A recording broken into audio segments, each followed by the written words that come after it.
The painter stood at her window, watching. Through the gray veil, a light flickered. Distant, golden, impossible. She had seen it before, always at midnight, always calling. Tonight, she would follow. Her fingers trembled as she pulled on her worn coat. The night air bit cold against her skin as she stepped outside. The mist wrapped around her shoulders, soft as silk. Behind her, the cottage disappeared into white nothing. Her feet knew the path through ancient trees, though she had never walked it before. The forest floor felt solid beneath her boots. Branches whispered secrets. The mist clung to everything, transforming the familiar into mystery. She walked for what felt like hours, or perhaps only moments. Time moved strangely in the fog. The light ahead pulsed gently, rhythmic as a heartbeat, drawing her deeper. Then the trees parted. Before her stood a house, not old, not new, but timeless. Victorian in style, with steep gables and ornate trim. Its windows glowed with warm amber light. Ivy climbed weathered walls. The front door stood open, waiting. She hesitated. The forest behind her had vanished into white emptiness. Only the house remained, solid and impossibly present. Her heart hammered. Every instinct screamed danger. But the light inside called to her with a voice beyond logic. She stepped across the threshold. The entrance hall stretched longer than it should. Paintings lined the walls, dozens of them. She moved closer, her breath catching. They were hers. Every canvas bore her signature, her style, her soul. But they were aged, weathered by decades she hadn't lived. Cracked varnish caught the light. The patina of time-covered work she had never created. "How is this possible?" she whispered. A floorboard creaked upstairs. She climbed the staircase slowly. Each step released scents of old wood and linseed oil. The light grew warmer, pulling her forward. At the top, a single door stood ajar. She pushed it open. The studio beyond stole her breath. Easels crowded the space, each holding a painting in progress. Brushes lay scattered. The smell of turpentine hung thick. Moonlight poured through a skylight. And there, at the far window, stood a figure. The woman turned slowly. She had the painter's face, but older, silver threading through dark hair, lines etched by time around knowing eyes.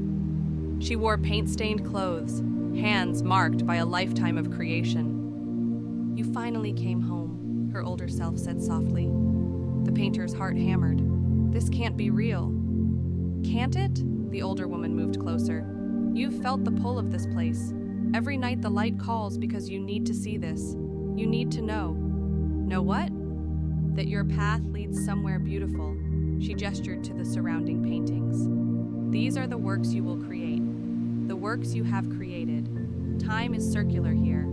The painter moved through the studio, touching canvases that felt both foreign and familiar. Landscapes she had dreamed but never painted. Portraits of faces she somehow knew. Abstract storms matching the chaos in her soul. "I'm afraid," she admitted, voice breaking. "Afraid I'll never be good enough. That my work means nothing." "I know." The older woman's hand found hers, warm and steady. "I remember standing exactly where you stand now, drowning in uncertainty. But look around you. Look at what you become." Tears blurred the painter's vision. The room swam in silver light. "Will I be happy?" she whispered. The older woman considered this carefully. "You will be whole. You will know purpose. You will create beauty that outlives you." She paused. "And yes, you will find profound happiness, more than you imagine now." The mist outside began to glow. Dawn approached from beyond time. "I have to go back, don't I?" "Yes, but you'll carry this. The knowledge that you matter, that your art matters, that every brushstroke leads you here." The painter memorized every detail, the way light fell across canvases, the smell of creation, the peace in her older self's eyes. "Thank you," she said. "Thank you," her older self replied, "for having the courage to follow the light." They embraced, two versions of the same soul, separated by decades, united by art. The room began to fade into white mist. The painter closed her eyes. When she opened them, she stood in the forest. Dawn broke through trees. The mist retreated. The house had vanished. But in her pocket, she felt something solid.